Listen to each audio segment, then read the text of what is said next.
can you kind of like stay right in that area so it does, you don't get it all. So I'm getting close. Yeah. Yeah, ready? Yeah. All right. Good afternoon, everybody. My name is Sean Ward, and I am a candidate for the office of mayor of the great city of East Cleveland in the upcoming election. I am very, very honored to be here today for a couple reasons. First reason is because I just love to be able to get out in front of folks and talk to them about my intentions if I'm honored enough to be elected as mayor of East Cleveland. But secondly, and probably most importantly today, is that this is my very first appearance as an official candidate for mayor in East Cleveland. Woo! Yeah! So I'm absolutely honored to be here. So just a little bit about me first. I am a 1983 graduate of Shaw High School. I love East Cleveland. I have always loved East Cleveland. My family came to East Cleveland in 1972. I went to Prospect Elementary, Kirk Junior High, Shaw High School. And if any of you know the love that we feel for Shaw High School and EC, That's right. then Yeah. you know, we show it every year, for instance, at our all classes reunion up in Forest Hills Park. Yes. That's right. My devotion to East Cleveland goes a lot deeper than that, because before I came to East Cleveland, you know, we lived on 105, you know, single parent. My mother was raising 4 boys. We used to get robbed almost every day. Somebody stole a battery out of my mother's car. You know, we were chased, we were bullied, you know, all those kind of things. Now, oddly enough, that's not to say it was a terrible experience, because it wasn't. That was just some of the things that went on at the time. But when I came to East Cleveland, it was different. I was exposed to things that I hadn't been exposed to before. And there was a camaraderie. There was a sense of community that, again, I hadn't experienced before. And maybe because we were just all self-contained in the 3.2 square miles of East Cleveland, but whatever it was magic. So fast forward to some, you know, 30 some odd years later after graduation, my love and devotion for East Cleveland hasn't changed. And I have watched and I have hoped that things would turn around, that people will be honest and sincere in their desire to make East Cleveland better. But it hasn't happened. It hasn't materialized. East Cleveland has been exploited. It's been taken advantage of, and it's been mistreated. And that needs to change. Yeah. And I intend to change. Now, my desire to be the mayor of East Cleveland has nothing to do with anything other than my desire to be the mayor of East Cleveland. I've had a long career in information technology. By trade, I'm a technology project manager. I manage global projects all around the world. So it's not about the money, because if it were, I'd stay in IT. This is about my home, my city. There are a number of things that we need to address. Okay. And we're just not talking about it. All right. I have no desire to bash anyone. Okay. I have no desire to speak about what the current administration is doing or not doing, because it's not necessary for me to do so. The message I need to convey to the voters of East Cleveland is what I intend to do as mayor. That's where the difference comes in. And as mayor, what I want to do is build a place where you can live, work, and play. We need strong businesses in East Cleveland. And we need a tax base. But we don't just need the traditional businesses that we see, the barbershops, the beauty salons, the restaurants. Those are great, right? And those sustain our communities. The food is great. We all need haircuts. Not me, but you know, most of you need haircuts, you know, when you're ready for them. And that's cool. But we also need other things, right? We need professional businesses. We need professional services. We need higher paying jobs. We need to take advantage of technology. And then when you get those jobs, we need a trained and qualified workforce to take those jobs and to make those salaries and to pay those taxes and to spend those dollars.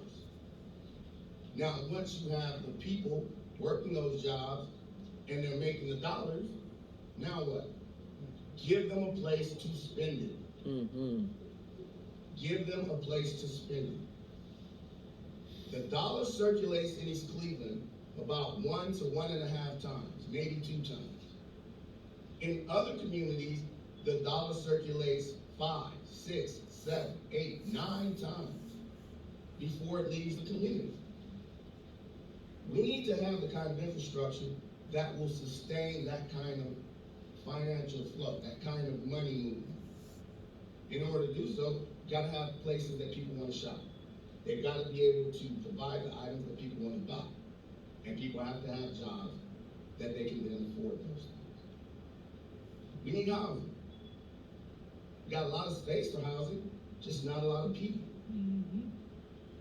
We have some of the most beautiful architecture in the world. Mm-hmm. But the first thing we want to do is tear stuff down. Mm-hmm. That's not the way to go. What we need to do is preserve as much of the historical value of East Cleveland as we can. Yes. And then we need to build on it. We need to make sure that homeowners have a fair opportunity to buy property, to renovate property. Yes. But we also need to make sure that they do what they're going to say they're going to do with the property, not just buy it and leave it sitting. Right. We need to make it easy for renters as well as homeowners. We need to create a path for home ownership so that renters can become homeowners. And then we need to have the housing stock to support it. We need to build a partnership with the school. In East Cleveland, the school district is a totally separate entity, and that's fine. But there still needs to be a partnership between the administration and the schools, because these are our children. These are the future. And so it doesn't matter what the institutional construct is of the school district versus administration. In the end, it's all about the kids. And then we need to figure out the best way to spend the few dollars that the city has. Mm-hmm. But not just spend it effectively. Every year, the various departments in the community come out with a budget. They tell you, they tell someone how they're going to spend the money, the budgets are approved, and the money is spent. But how do you determine that anything good came out of those expenditures? Mm-hmm. How do you know that anything has changed? Well, in the Sean Ward administration, you'll know. Because we will do everything based on outcomes. You will get money based on how you intend to spend it. And then you will be measured against the success or failure of those expenditures. And then next budget year, when you come back and ask for the same amount, I'll be able to say, but you didn't spend this money appropriately. Or you did a great job spending these funds, just imagine what you may be able to do a little more, right? So we make sure that the money is being spent. We make sure that results and that outcomes are determined based on these expenditures. Infrastructure, right? Our roads are horrible. Bridges, they're falling, they're crumbling. Yeah. How do we justify not taking care of our infrastructure? How do we justify having streets that not only, they don't have potholes, they have craters? Right. And our main thoroughfare, Euclid Avenue, should be the gem, should be the shining star in the city of East Cleveland. It's a hazard. It's a hazard. We need to change that.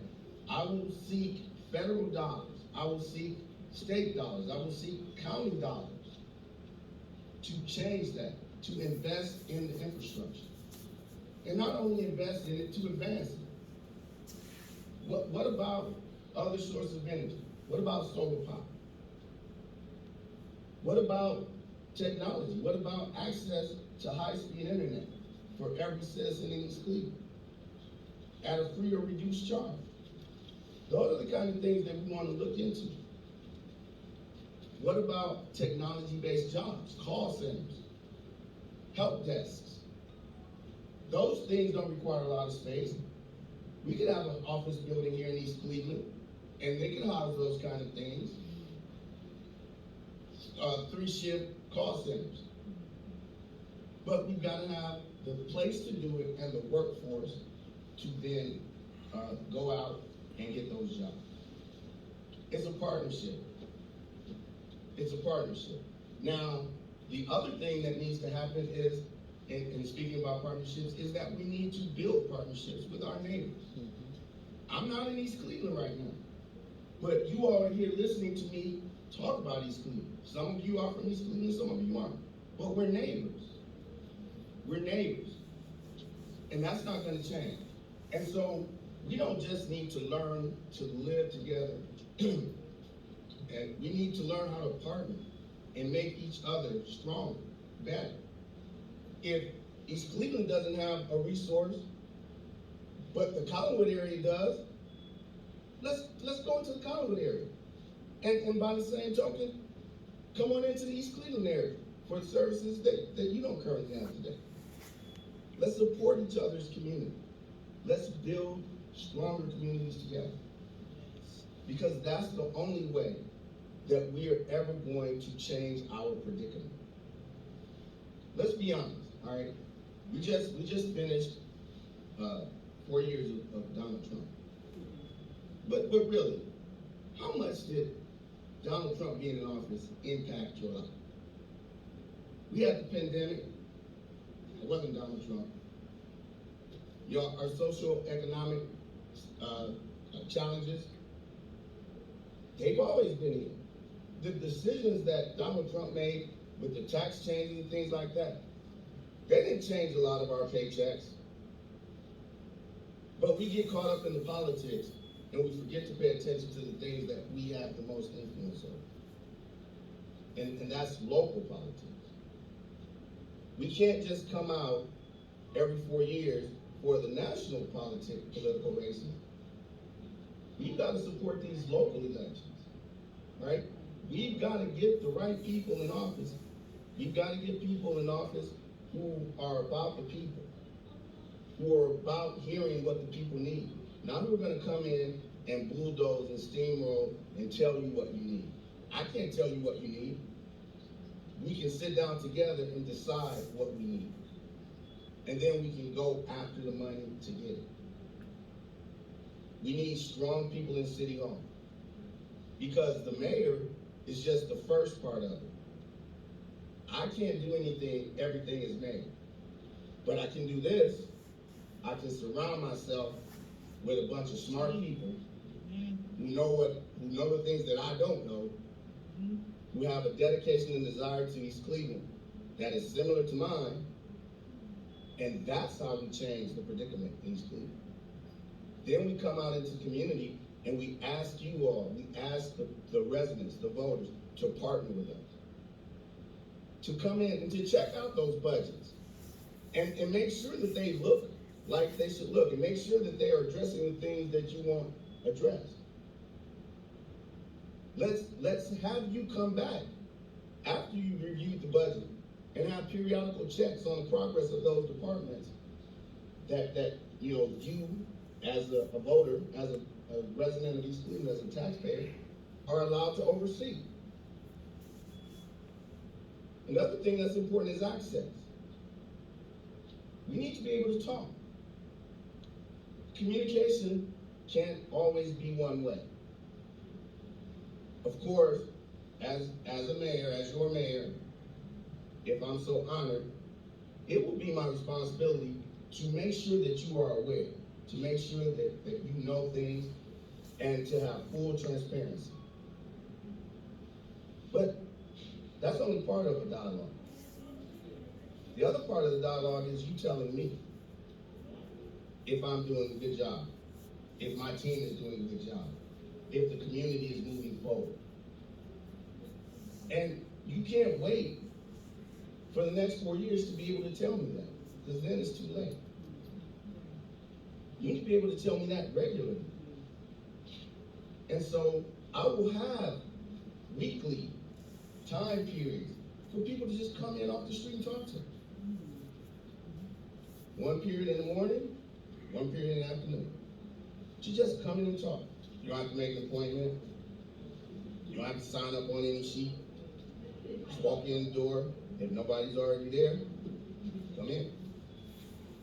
Now, we might not be able to spend an hour talking, but you can certainly come back next time and we can continue the discussion. But then hold me accountable afterwards, right? Don't let me have you come in and talk to you and then send you away feeling good and then I do nothing about it, right? Because all we did then was waste each other's time. So I'm talking about changing the way we govern in East Cleveland. I'm talking about true community partnership, true community government, and a welcoming atmosphere in East Cleveland. If you want to come in and do business in East Cleveland, and East Cleveland is going to benefit, you don't have to do anything except have a plan, have the money to do what you say you're going to do, and then do what you say you're going to do. I'm not going to ask you for anything except what is legally required. You don't need to do anything for me. But you do owe the citizens of East Cleveland something if you say that you're coming in to better East Cleveland. Now, if you're coming in to exploit East Cleveland, be honest. Tell me that. You probably won't get in, but at least you're honest. But if your desire is honorable and your intentions are pure, come on. Come on. Let's talk.